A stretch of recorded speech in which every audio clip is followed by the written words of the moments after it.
టీమిండియాకి congratulations. Champion trophy మూడోసారి గెలిచినందుకు చాలా ఆనందంగా ఉంది. రోహిత్ శర్మ అదేవిధంగా కోహ్లీ నేపథ్యంలో ఛాంపియన్ ట్రోఫీ గెలవడం చాలా చాలా చాలా ఆనందంగా ఉంది, చెప్పుకోలేంత ఆనందం.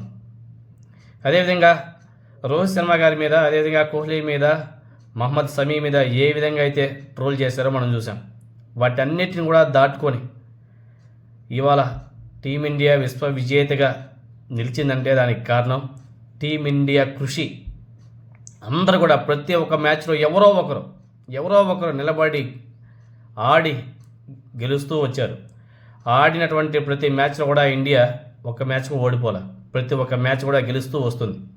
ఒకసారి చక్రవర్తి ఆడాడు మంచిగా, ఇంకొక వ్యక్తి, అందరూ సమిష్టిగా, ఒకసారి విరాట్ కోహ్లీ, ఒకసారి కేఎల్ రాహుల్, ఒకసారి రోహిత్ శర్మ, ఇలా ప్రతి మ్యాచ్లోనూ ఎవరో ఒకరు గట్టిగా నిలబడి ఆడి గెలిచి ఫైనల్లో కూడా టీమిండియా సత్తా ఏంటో మరోసారి నిరూపించారు.